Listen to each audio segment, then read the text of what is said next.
These days, we sometimes hear people getting addicted to self-help content. And, you know, there's a lot of self-help content out there. And you know what? I get it. Listening to one of these videos and then having a really big breakthrough, these are pretty big events and they're meaningful in life. And so I understand why you would want more of it, right?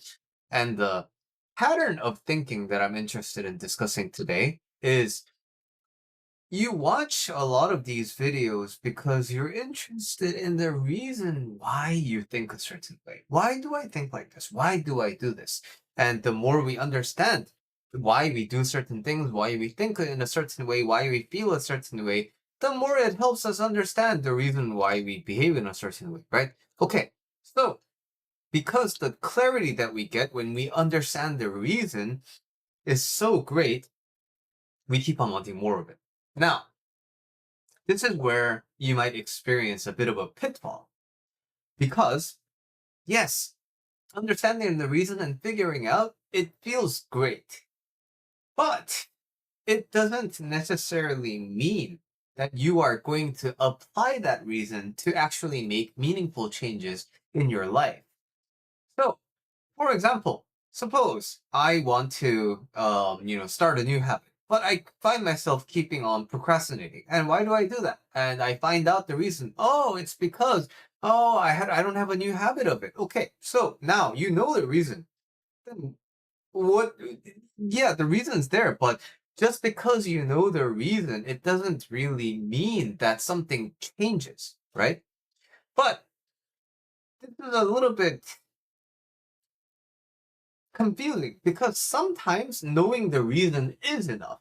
So, for example, you have a sore throat and you have a froggy throat and it's just not going away. And you try to rest it off, you try to sleep it off, but then, oh, why isn't this working? Like, why am I not getting better? And then you go to the hospital and then turns out it's a bacterial infection. Okay, so for a bacterial infection, you can't really rest it off, right? You need to take antibiotics.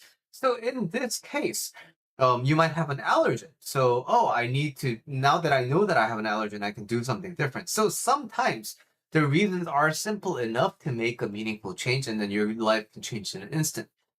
The important thing is, this doesn't really apply to all the reasons in life. So, what's important is the motivation for trying to find out the reason. Don't get me wrong, there's nothing wrong with just wanting to know the reasons for a better understanding of the world and yourself in general. That's a great thing to pursue, right? More knowledge about the world gives you more wisdom. I like that too.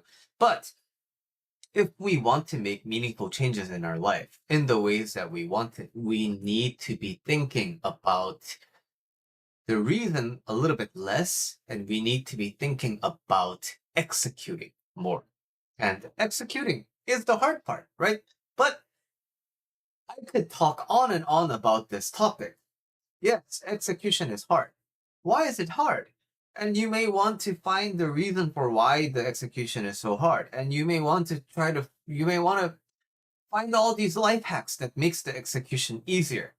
But when everything is said and done, you just can benefit so much from cultivating the ability to execute without relying on these crutches of understanding, without these crutches of reason, without these crutches of making things easy and life hacks or whatever. So, how can you develop that ability to execute regardless of the conditions?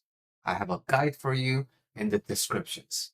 That's for free. It's the Buddhist practices.